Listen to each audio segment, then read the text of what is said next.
So, hello everybody, and welcome one and all, wherever you are in the world, to our latest installment of our Innovation at Scale webinar and Thought Leadership series.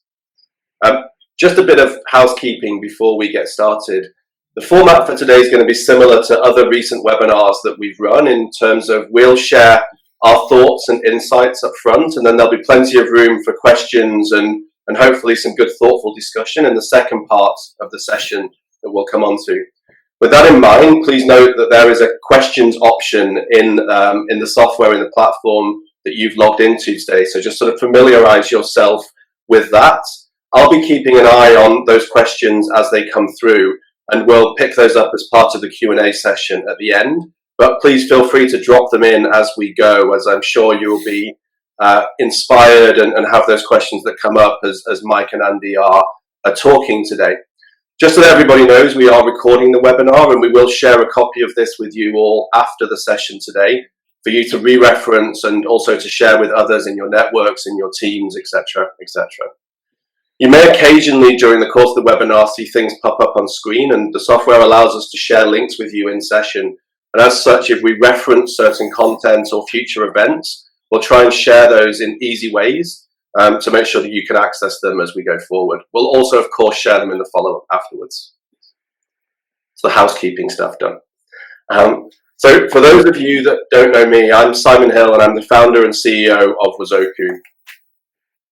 Wazoku is our open innovation product, and Innocentive is a company that we bought last year. And collectively, those two brands are pioneers in open innovation, crowdsourcing, and innovation at scale. We provide the tools and processes to help organizations to think and act differently, to help accelerate the time from idea to invoice, to help you embrace diversity on a global scale, and to accelerate your research and innovation efforts, and to do so with unparalleled success, having solved almost 80% of the innovation challenges we've run over a 20-year period. Through our market-leading software and services, we help our clients to empower everybody, your employees, your partners, your customers, to co-create, collaborate, and innovate with and for you. And we offer you an amazing on-demand access to over 500,000 expert innovators around the world as well. We help you to embrace the collective intelligence of the world to help you innovate better, faster, and cheaper, and drive true value and impact, which is really what we're going to be talking about today, right? We're going to dig deeper into this great topic of innovation at scale, how to lead change, and specifically delve into the topic of why some companies are able to reinvent themselves, whilst others who are once market leaders are disrupted and drift away to irrelevance. In order to do the subject of this importance any level of justice, we're super lucky today to be joined by two amazing and inspiring thought leaders in this space. First of all, we welcome Professor Michael Tushman from Harvard Business School. Mike is internationally recognized for his work on the relations between technological change, executive leadership, and organization adaptation, and for his work on innovation streams and organization design. Together with his co-author Charles O'Reilly, Mike's publications include Winning Through Innovation and Lead and Disrupt, this copy I have here, which is his second edition, which is just recently published in September of this year. I actively encourage everybody to pick up a copy of this. We'll be talking about some of the insights that have come out of that updated research as part of today's session. We've purchased a number of copies of these books, and we'll be sharing how a few of you can access complimentary copies from us in the follow-up. Additionally, if you're interested in having Mike or Charles come and speak with any of your teams on the key insights from the book, this is something we can potentially facilitate, and we'll tell you how to do so in the follow-up from today as well. Alongside Mike, we also welcome Andrew Binns. Andy is a frequent guest speaker and lecturer at companies and across business schools, and himself also an award-winning author. His article, Three Disciplines of Innovation, co-authored with Professor Charles O'Reilly, was named Best Article in the California Management Review in 2020. Andy's recently completed his latest book, Corporate Explorer, which is due for publication early next year, and looks at what separates out those firms who can reinvent and disrupt themselves from those that cannot. It looks at the critical alignment between strategic ambition, between innovation discipline, and the imperative for this ambidextrous balance, which we'll dig into more in today's session as well. And the leadership, importantly, is needed to drive that disruptive innovation.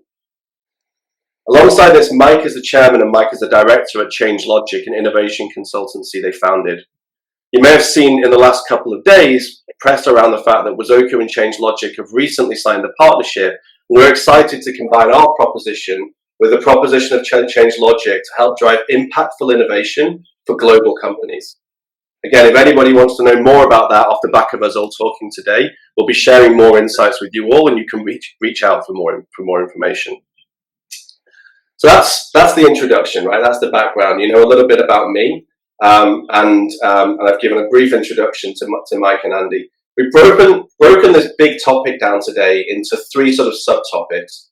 The first, we'll look at why do businesses have an innovation at scale problem, and I'm going to kick off, and hopefully this will be a good discussion. But I first of all want to give the floor to Mike to look at this question. So Mike, why do organizations struggle to implement innovation at scale? Great. Hey, Simon, and hey, everybody on this webinar. Great to be working with you today. So this issue of dynamic capabilities,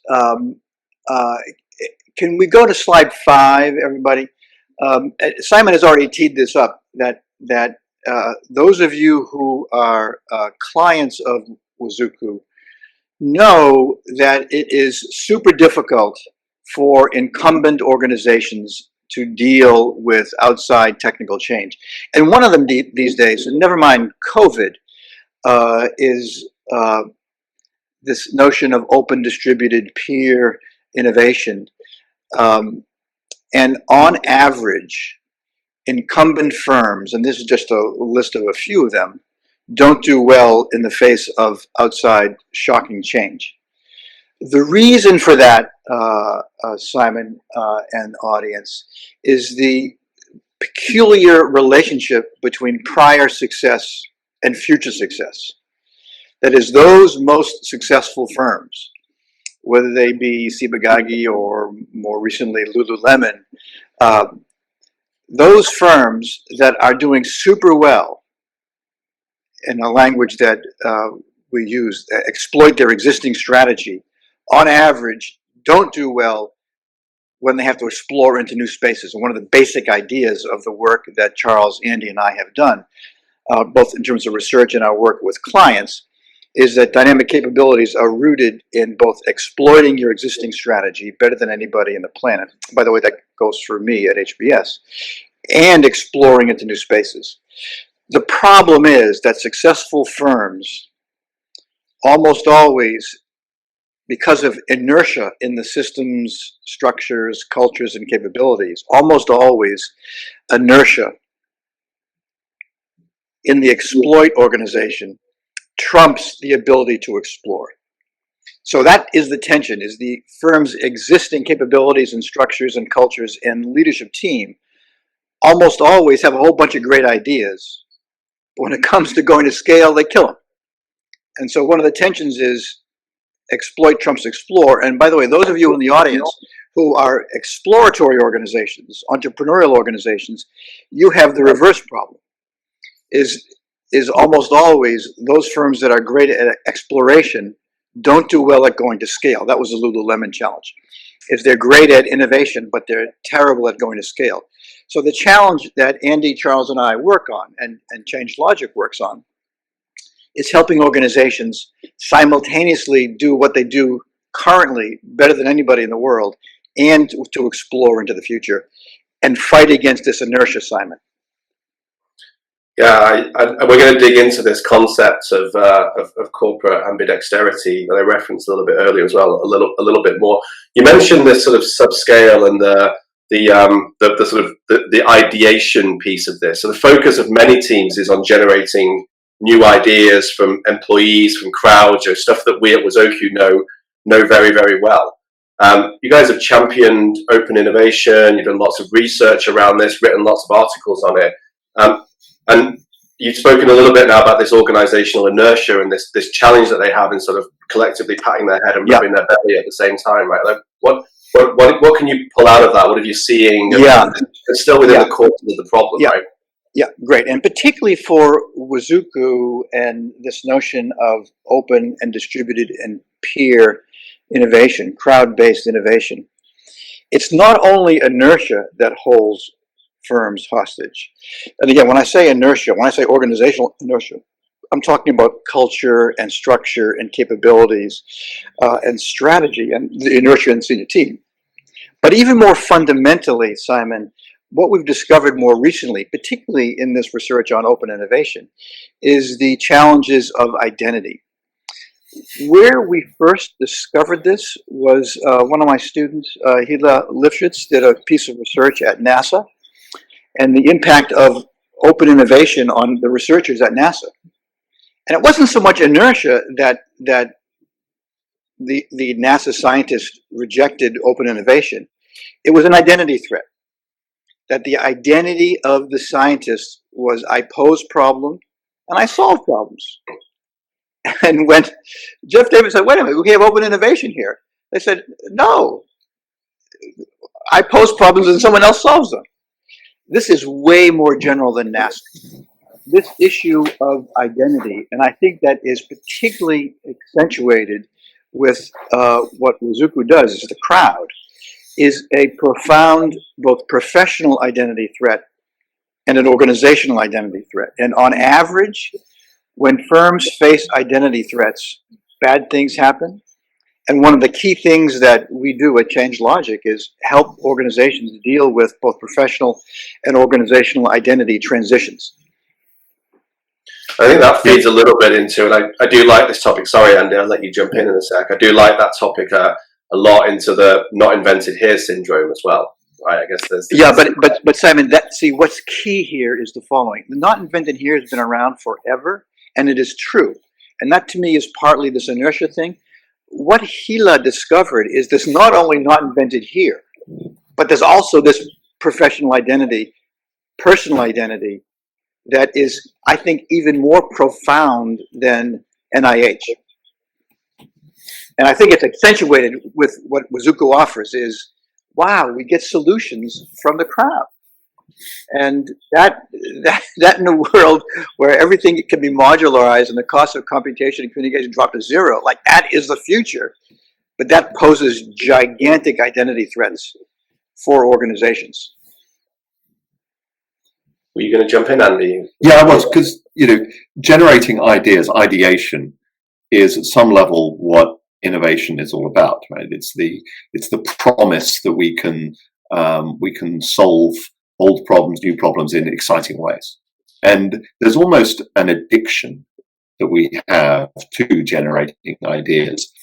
And there's a lot of professional pride as well in this, as Michael is describing, these professional identities. It doesn't matter whether those are actuaries or electrical engineers. I spend a lot of my time in the semiconductor industry, or it's NASA engineers. This depth of this is a part of how we define our expertise, that we have the methodologies, the insights that deliver a solution, an idea. That's very deep. And the difficulty with it is that it blocks us from the rest of the innovation process to a large degree. Right? That it can become a barrier to then the other pieces that are actually necessary in order to deliver innovation at scale.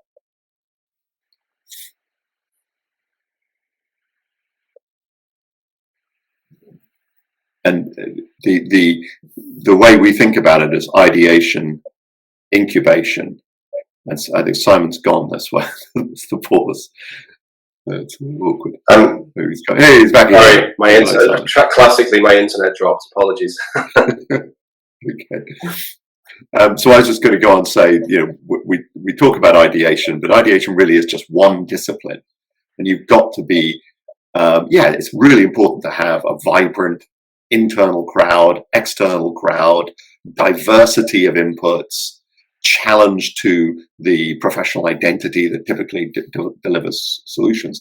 But you've got to you've got to incubate as well. You've got to prove them, test them before you can get to decide which of those ideas are ones that you put your money behind. And so I think this professional identity question is all wrapped up in our sort of obsession almost with ideation at the expense of other disciplines.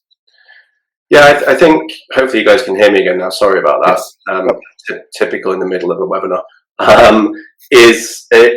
And I really like this topic, and it's something we could probably spend an entire webinar just talking about, right? The challenge of identity flowing into a future of work conversation and how jobs are actually going to get done in the future, right? But I think I think also there is a problem of an obsession with ideas, right? Rather than a problem of an obsession with problems, right? And that we rush too quickly to solutions. Even in this conversation, I keep finding myself having to stop myself rushing to what's the answer, because we're still in the problem. We're still in the why do we have a problem phase that we're talking about today. Right.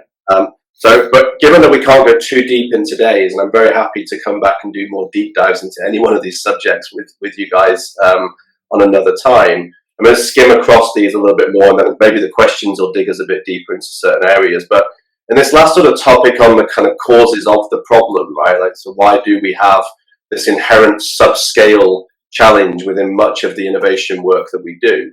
I'm going to throw this at you first, Andy, but I'm sure we've all got an opinion on it. Like, do you think it's a leadership challenge, or are we not, as leaders, enabling success and scale from our innovation? So at some level, yes, of course, right? Leaders create the context of the organization, they deploy resources, they make key investments in all kinds of things which will help you a lot.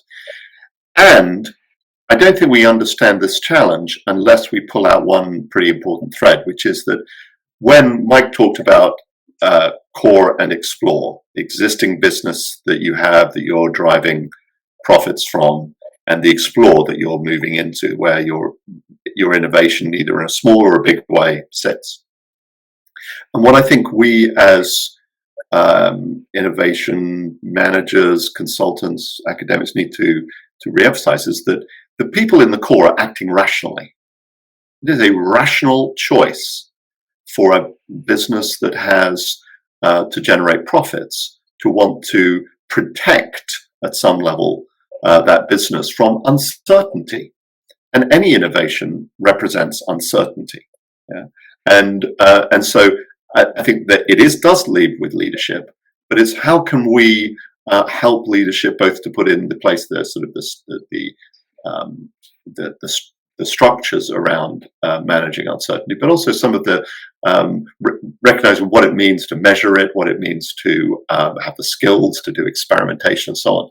So this question of how do you manage uncertainty is the place which I think leaders struggle with most, because they've got to evaluate the known, somewhat predictable, until there's a limit to how predictable it is, but they're perceived as predictable results of the current business, and the unpredictable, unknown innovation.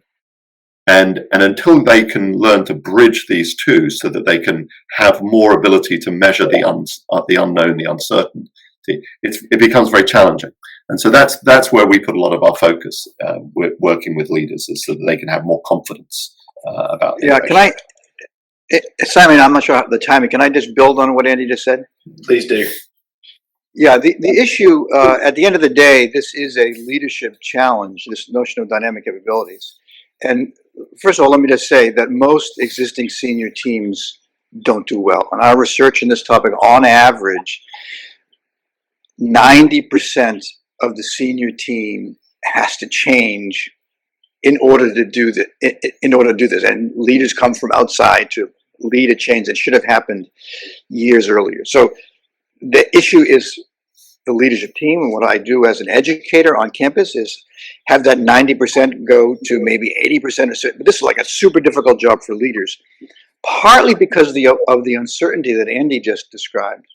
But I actually think even more fundamentally, it is what we're asking organizations to do. And I think what Wazoku challenges organizations to do is to deal with paradox, is to deal with completely inconsistent business models simultaneously.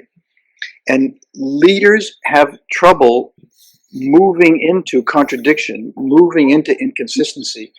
And at the end of the day, that's what our work on structural ambidexterity is challenging senior leaders to be proud of inconsistency, to be proud of paradox, and figure out and learn how to deal with it. And that's why this identity thing is so important. is that it provides an overarching narrative that permits firms to both explore and exploit. So yeah, uncertainty is important, but Yeah. we're actually asking organizations to put in more uncertainty because of this explore exploit thing, and that's a challenge for senior leaders, and usually senior leaders don't do well. And indeed, our book coming out soon on the corporate explorer is like how corporate explorers can manage up, because partly the issue is managing their context. Yeah.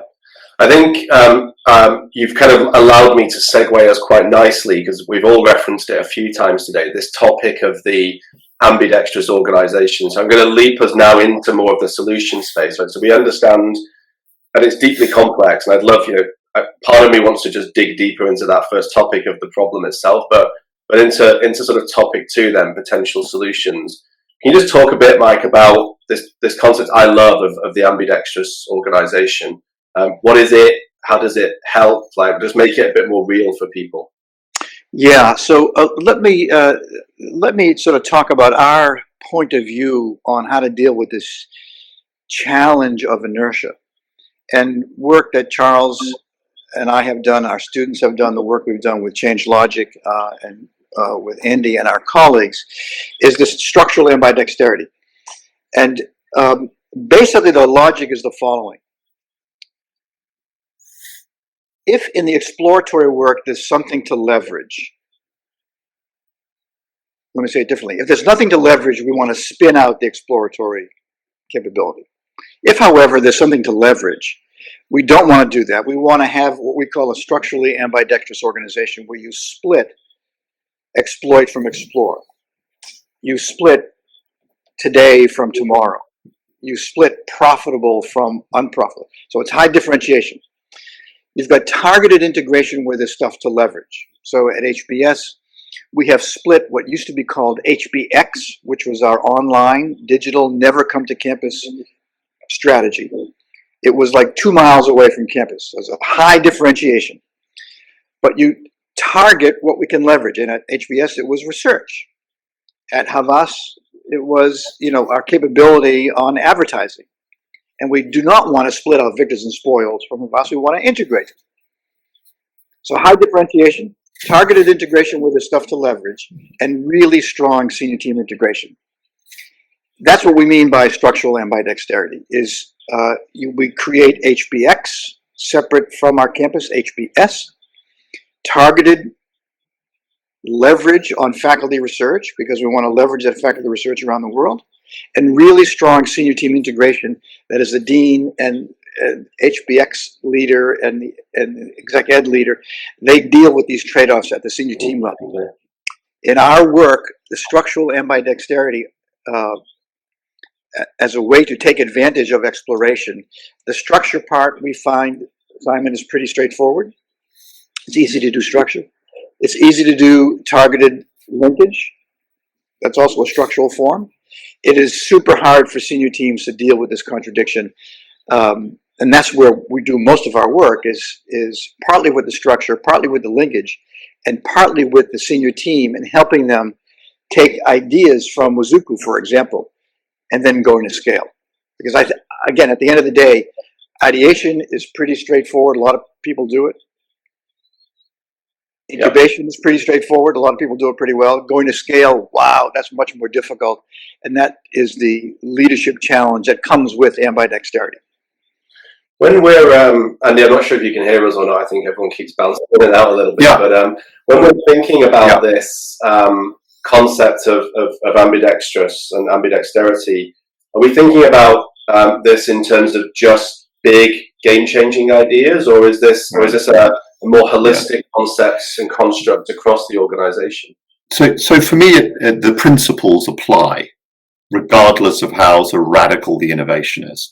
And there are 3 principles. I'll boil this down just to 3 things. Three A's: ambition, autonomy, and access. Right? And so ambition is, you've got to know what you want to create, whether it's a small innovation, it's a larger innovation, and you know, if is it at the scale of the opportunity or threat of a disruption, or is it something which where your ambitions may be lower? But you really need to know what that ambition is, what you're driving towards, and that, I think, is the role of senior leaders, by the way.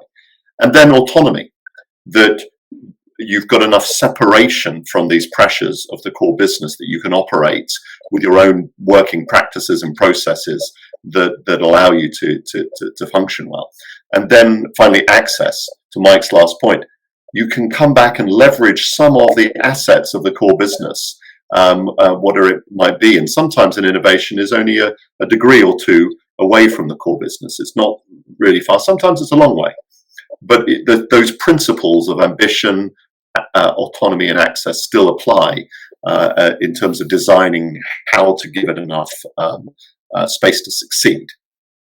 So, and I think that certainly the work that we've done at companies like Analog Devices, as a large $90 billion market cap technology firm in Massachusetts, or Unica Insurance in Austria is another one. They have separate units that are capable both of modest innovations and pretty radical ones. I think when we look at this as well, right, like there's a lot of complexity. People think if they buy software, it can just suddenly make them innovative, right? It's not. It's part of the jigsaw puzzle. So you've got this question of, is it about structures? Is it about systems? Is it about measurements? Or is it about something else, in your opinion? Yeah. Michael, do you want to? Oh, yeah, that was for me. Yeah. We think about this notion of organizational architecture, Simon, and what we mean by organizational architecture are choices that your clients make about processes, structure, incentives, metrics. We call that the hardware of the firm, and the software of the firm, capabilities and culture. And our research suggests that whenever you move either on an architectural innovation, and that is not a radical innovation. Architectural innovation, everybody, is when you add or subtract components to the product or service you're delivering. That seems incremental, but it's not. And we want to untangle an architectural type innovation from a discontinuous innovation. Our research, and research in the field more broadly, is that when you move away from incremental innovation along an existing technical trajectory, it requires system-wide change, Simon, not just culture and not just capabilities and not just structure, but system-wide change. And I believe when you have these identity-threatening innovations, like open, distributed peer innovation, that will require a punctuated change in the firm, because you're really dealing with a completely sort of a discontinuous change in the architecture of the organization. Even as you have the incremental stuff going on in the exploit part. And that, to me, is the big challenge, Simon, is to have a leadership team that can say, yeah, hey, at AMP, my job in the advanced management program is to make that better and better incrementally, even though the school comes up with a way to destroy the advanced management program. That's the tension I want to build into organizations. We lost Simon again. It's hopefully here he comes back. Yeah, here he is. So let me just use that pause, because I obviously really agree with you, Michael, that this is the role of the senior leadership team is pivotal to success and holding the tension between the core business and the exploratory business. And personally, I think that there's a danger of letting the rest of the organization off the hook with some of that. It is not the case that if you are in a large organization, you have to wait for the senior team to decide and then you can move. And the reason I say that is because that's not the empirical evidence of how the most successful ambidextrous organizations start. They actually start with some pressure from below.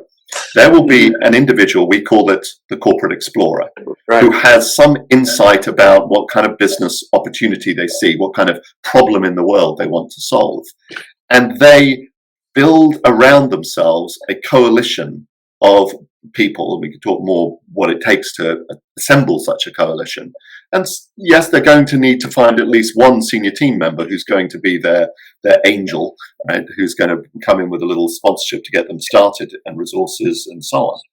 But when we look at my friend Christian Kurtish down in Unica, Hungary, who created this new business, new model for insurance, or in Deloitte Pixel, Michael has done this case on the big consulting firm Deloitte.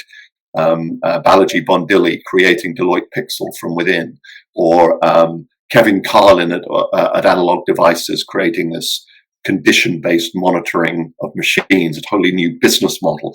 These people did not start by the senior team coming down from on high and saying, please do this. They started from below. And then they needed to get that sponsorship, and it needed to build, and then the structural work needed to be done in order to create the right degree of separation. So the realities of how you build this is a much more organic process, and it's driven by individual leaders building a movement inside the organization around what they think needs to happen. I think there's a piece of that, though, which is also where you do blend, which is why I quite like the definition of ambidexterity taken to change across the organization writ large, from small innovation and upwards and through, is that it breeds that mindset and that accessibility to do these things at scale, right? Like, I'm talking about scale, right, in all bits of the business, through to delivering scale in all bits of the business, right? I think the other challenge with thinking about this in isolation and sort of small discrete skunk work type teams that are running is that the rest of the business still needs innovation as well, right? You can't do that everywhere. Yeah. So trying to balance that, well, we all need it, and we all need it in every function more than ever before, versus, and we need bits of, pockets of discrete as well, is a real challenge. It is, and there's always this tension between the ambidextrous unit going and creating the new and the rest of the organization, and that somehow that creates a tension and hostility at times for the corporate explorers. But really, the point is what you've made is it's about creating a context where each kind of innovation is fostered and can get the degree of support that it needs to ideate, incubate, and scale, and that will differ by how radical it is. To Michael's earlier point, right? I think this is right. I've got a question, because I think we sort of dealt with this sort of practical advice piece on the corporate explorer, though I'm happy to dig into it a bit more if you want to, Andy.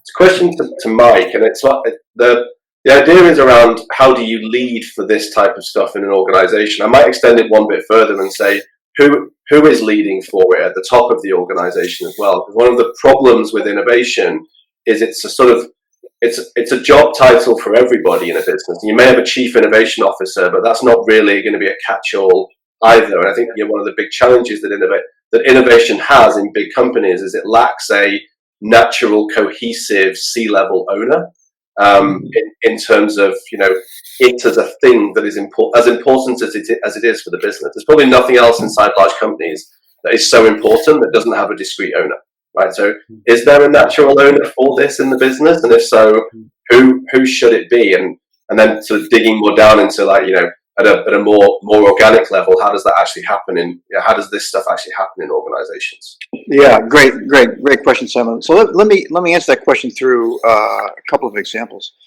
I actually think that this dynamic capabilities, this ability to explore and exploit, happens through a multi-level leadership community. The reason why Balaji was so successful at Deloitte, and what he was pushing was a completely different way of doing consulting, using the crowd, using the platforms. Partly he was successful because he had the most senior levels of the firm investing in exploratory innovation. So there was support at the Janet Perna level, at the CEO level of Deloitte Consulting. There was support by his boss and his boss's boss on exploration. So there was some organizational context around, hey, we have to do high-end consulting really well in the old-fashioned way, and we're going to do a bunch of experimentation. They had maybe 20 experiments going on, And to Andy's point, the classic corporate explorer develops some data. Hey, it turns out that pixel actually works. It turns out that clients actually like it. And based on those proof points, Balaji was able to build a social movement with one piece of the consulting organization, another piece of the consulting organization, and it catches on fire. And as soon as the resisting consultants who said, hey, this is not the way we do consulting at Deloitte. We're a high-end professional firm. We do everything internally. As soon as they saw the clients loving this and the margins were better, it was better, faster, cheaper, this spread like wildfire. But I believe that it could not have spread like wildfire had there not been more senior level air cover around world's greatest consulting. Something wrong. We have to reinvent consulting. But it permitted Balaji to do this experimentation. Yeah. But my point, Mike, is that permission emerges when it's pressured, right? It's not the case that they're blessed with it and then Balaji responds. It's like he does need some kind of ambition.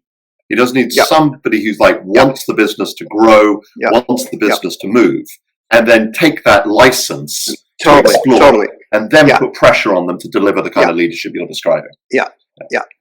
And that is the notion, sort of license to explore from the top.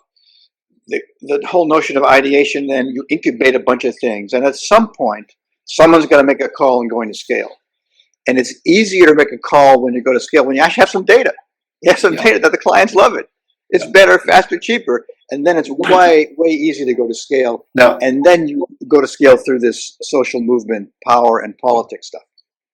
So Simon, if you don't mind, I just noticed this question in the questions. I know we're going to go to questions soon, but I saw this question which is directly relevant to what I think we're talking about from B. Schofield about how do you manage this through changes in senior leadership, and that is so accurate. It's hugely vulnerable, and I know what we do, that we have a way of working with this. You get a senior team attached to an ambition, and you get them to state that very clearly and articulately. We sort of have a technique of using a sort of a manifesto, 2 or 3 pages. Here's why we want to explore into new areas. So our client that I mentioned earlier, the Austrian insurance firm Unica, they created this manifesto describing their desire to move from being an insurance company to being a caring company, adding new areas of business in health and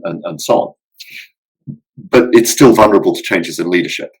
And so there is definitely a point where you've got to sustain it long enough that it becomes embedded in the organization. And Michael and I were deeply involved in what was one of the most successful applications of dexterity at IBM.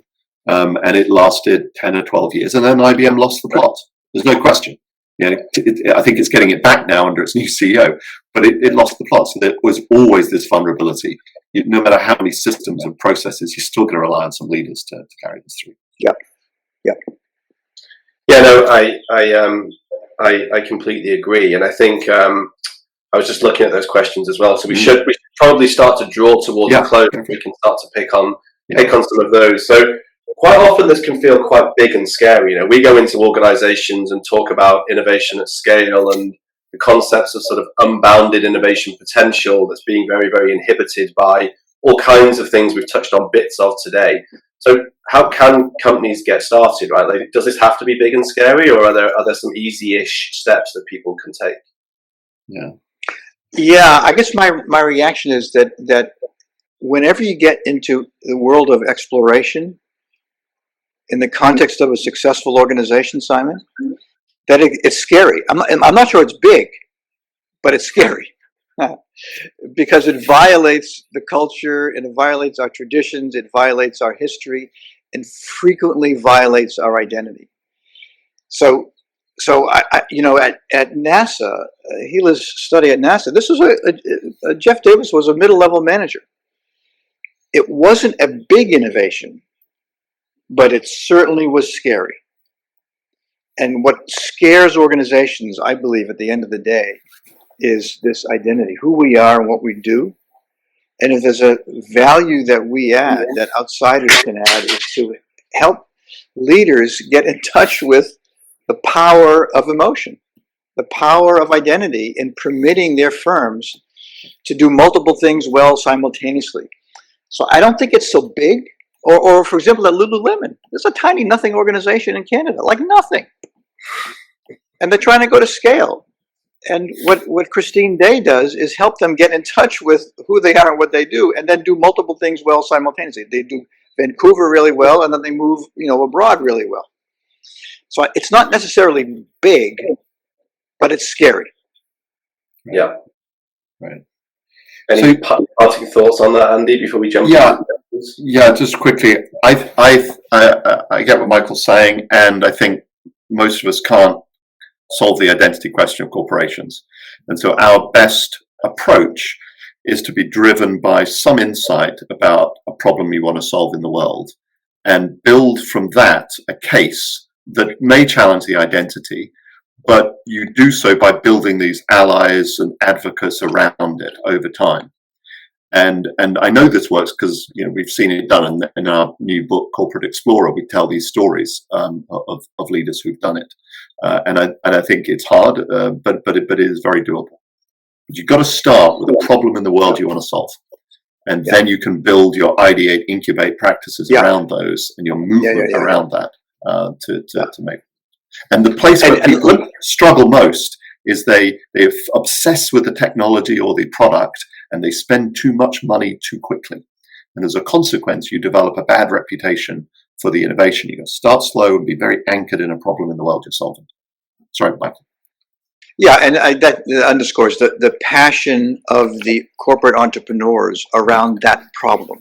Yeah. And that problem better be a problem that clients and customers, respond to. Right. But don't lose that passion, because it's going to get clobbered by the exploit part of the organization. That passion is what helps manage from the bottom up, if you will. That's right. Amazing. So I feel bad that I'm forcing us to very much abridge the insights of both Mike and Andy here, but we have quite a few questions. So I think the summary of focus on problems that really matter, develop a real discipline around ideate, incubate, scale. They're not mutually exclusive, right? They're part of that value chain all the way through from end to end. And this really interesting topic of identity are three kind of primary takeaways for me, but hopefully there's many others from today as well. The top question at the moment is on identity, so I'm going to bounce us back to that, which I know Mike can talk about at length. So question, Mike, if you've not seen it, is the identity issue a cultural one, or can it be addressed from a cultural perspective? I'm not sure I get the question, Simon. Is it? I think it is more. Is your challenge around identity in any way linked to corporate culture, I guess, or can corporate culture influence it positively? Yeah. So let me give you a concrete example. It is definitely related to corporate culture, but where I first learned about the power of identity and how it's different than culture is my interactions with the Ball Corporation, maybe 15 years ago. This is a container corporation. And they were able to explore and exploit over several forms of containment because they had a leader who was proud of this notion of, at the end of the day, we aspire to be the world's greatest container corporation. And so he was not hooked to wooden buckets or glass jars or metal cans or plastic bottles. He was interested in containment.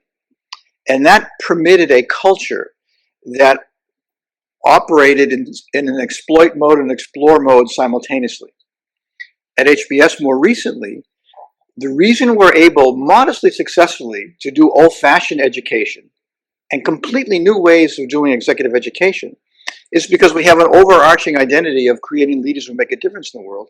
And it permits us to have one culture in where I work in the advanced management program and a completely different culture in our Harvard Business School online organization. So what I don't want to have is the culture to strangle the ability to explore, but rather have this identity that permits multiple potentially inconsistent cultures to happen simultaneously. again, I'm not sure I'm answering the question, but that's to me the power of identity, is it permits multiple subcultures to flourish at the same time, and to be proud of that. Yeah, no, I think it does answer the question. I think it's also it's a lot more complicated than it seems on the surface. The topic of identity, right? So, and if there's any of your research or other recommended reading on it, I'm sure that many would love to. I certainly would love to dig deeper into it. The next question is on how do you convince top management to take on more risk, right? If this is risk, if it does feel scary, even if it's not, and feel big, even if it's not. How do we convince top management? This, I guess, comes to your corporate explorer piece a bit, Andy, to take on risk. It does. I think there's two sides to it. One side is definitely that you're going to persuade them to take on risk when it's tied to a specific opportunity. Right? This corporate explorer I mentioned earlier, Christian Kurtish, in Hungary, he develops this proposal for a new digital insurance model, takes it eventually after building his movement support. He takes it to the senior team, he gets his opportunity, and the CEO says, this is a hand grenade in the insurance industry. And he's fortunate at some level that individual, it's a compliment, because he wants to be involved in grasping innovation. He's an exploratory CEO. So there is definitely, but he needed to have that opportunity created for him where he can be able to see the opportunity to take risk and to explore, right? So again, I think the corporate explorer does have a role in this, but the other point is for senior leaders, I think they need to be able to respect that there's a process here, right? That it is about ideation, incubation, and scaling. And too often they get locked in just thinking about ideation and not having enough respect for the whole process. And Michael says ideation is easy, and it is, I think, the easiest of the disciplines in some respects. Incubation's a little harder than I think when you do it in practice, because it does run into some cultural barriers, because what you're doing here is you're testing a hypothesis about a business and you're using data to find out whether or not what you think the customer wants is true or not. And then it's only when you've got those data that you can move to scale. And a lot of business fail at this incubation piece. And so I think part of getting senior leaders to take on risk is helping them through that period of where you're moving in small increments as you learn more, right? So that they are not being faced with the big question of, I'm going to go from very small investment to very large investment. They're actually in the story as you spend more, as you learn more, and they're able then themselves to see the consequence of the evidence that's being gathered.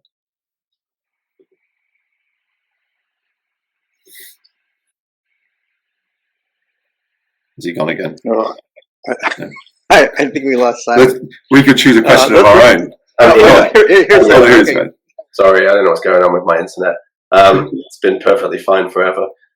So I agree. I think actually there's a piece to this, though, that I think is really interesting, which is, although the ideate piece may be the easiest in many ways, as a result of it being positioned as such, if you do that bit poorly, it's like the garbage in, garbage out piece, right? And so it needs to have the same level of discipline to it. And in your slide before, there was sort of, there's a layer of stages to that, and the problem definition piece and understanding what the customer need is and everything is something that we're too often a bit too slapdash about, right? And we're racing to ideas and racing to solutions too quickly, which is why we do fail so much down this piece. And having spent 70% of our R&D money on failing, right? We can fail much faster, much more cheaply, and then get to quality quicker if we focus more on that upstream piece as well. And I think that's so true. There's so much wastage in all of that of potential and human capability and money that's just inherently frustrating as well. Yeah. That's so true. And Karen. So anyway, so just to add my little piece on all of that. Totally right. A couple of questions from Paul Powell. One is with internal schemes being largely voluntary, and I think there's a challenge within that itself. How can organisations expect staff to get involved at the stage where detailed review and feasibility of assessment is needed? My quick point on this is back to that problem statement, right? It's like start with real problems you need to solve, and this should not be an extracurricular activity, right? It should be a core activity. But maybe you've got a build on that or a thought on it as well. So at some level, there will always be a degree to which you're wanting to use volunteer effort. You want to use the discretionary time that a motivated workforce will use in order to go and do things that they're excited about. And then there's a point at which you start to commit resources. And in a way, I think doing that too early can be as problematic as doing it too late, right? But there needs to be that migration.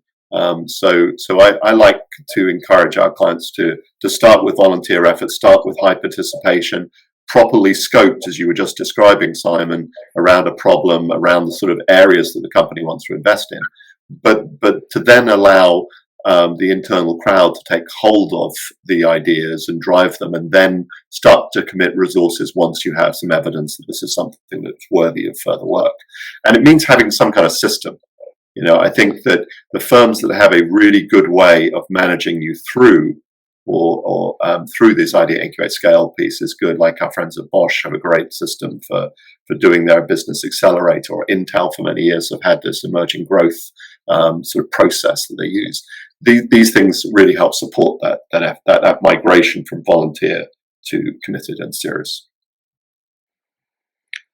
My only fear with voluntary innovation, autonomous innovation, sort of like the old 3M innovation, is it's a recipe for incremental innovation, Simon. And there's nothing wrong with incremental innovation. I love it.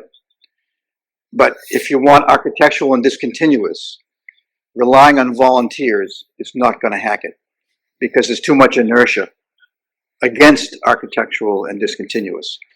But for incremental, the more voluntary, the better. Yeah. Well, but yes, and you can engage people in voluntary activity with a challenge statement of, we're looking for, as Intel says, we're looking for ideas that will disrupt Intel, or MasterCard, we're looking to end cash, right? Wage a war on cash. We want ideas about that. So you can frame it in a way that invites the radical. Yeah, great.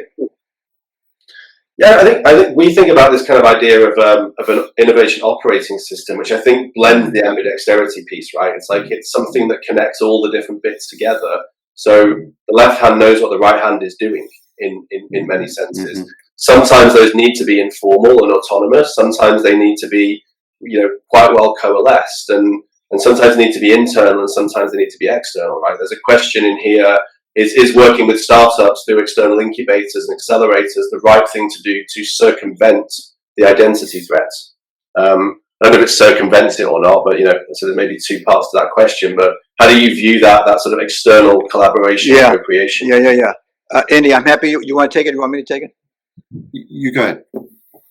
Yeah. So first of all, I would just argue. I think about operating, not an operating system, Simon, but operating systems, plural, and those systems may be inconsistent. That's my first point.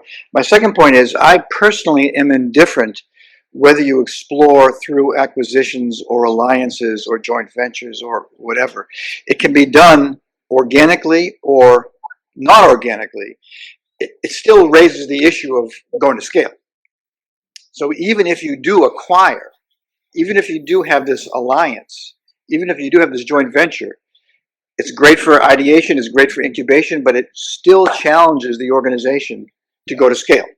Yeah. And at the end of the day, you've got to go to scale. Yeah.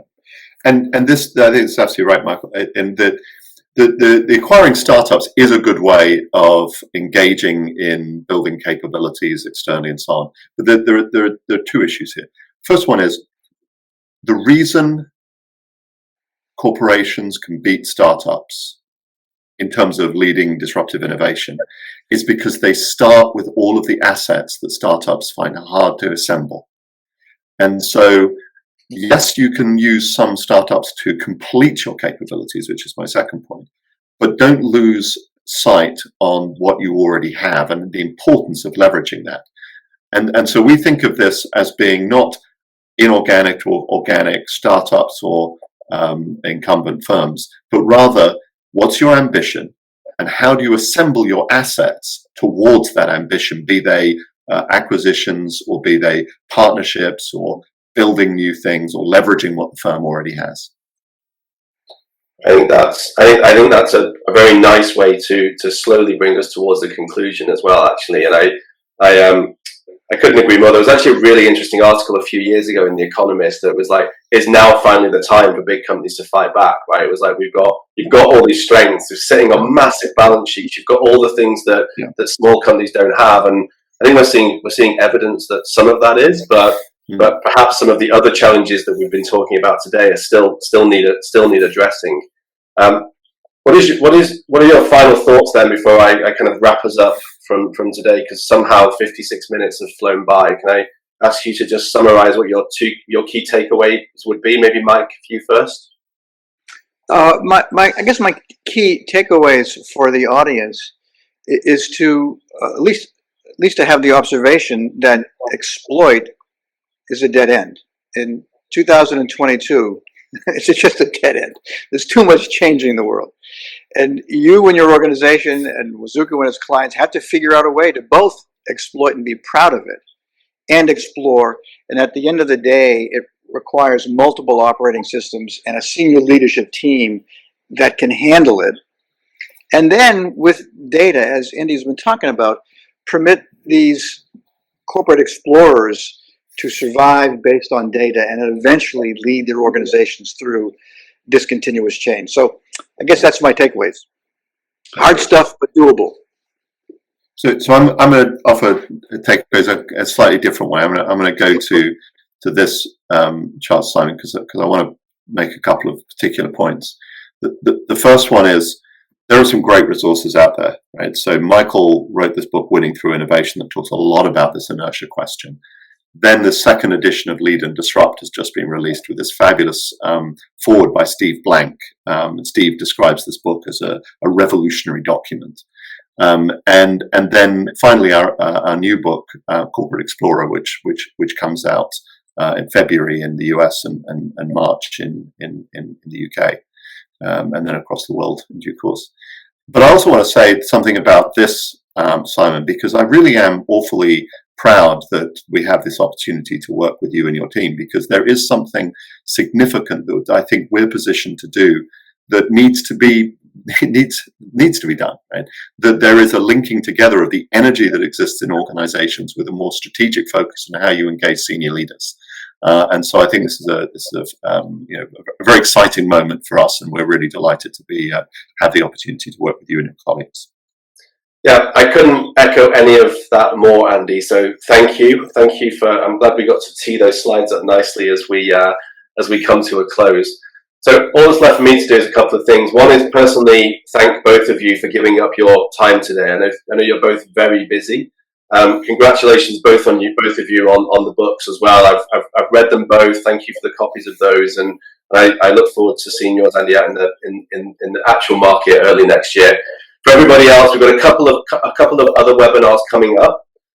Next week, we've got a webinar with our customer A2A, where we'll be discussing how one small problem or one challenge helped to create a multi-billion dollar business opportunity for a customer. And so look out for that one if you haven't seen it. We then later have a number of others coming up with a number of kind of esteemed authors and others as well. So lots of exciting thought leadership, lots more to share and learn. But for today, thank you very much, both of you. And I'm excited for what Wazoku and ChangeLogic are going to do going forward. Thanks, everybody, for your time. Great. Thank you. Cheers. Bye-bye. Thanks all. Take care.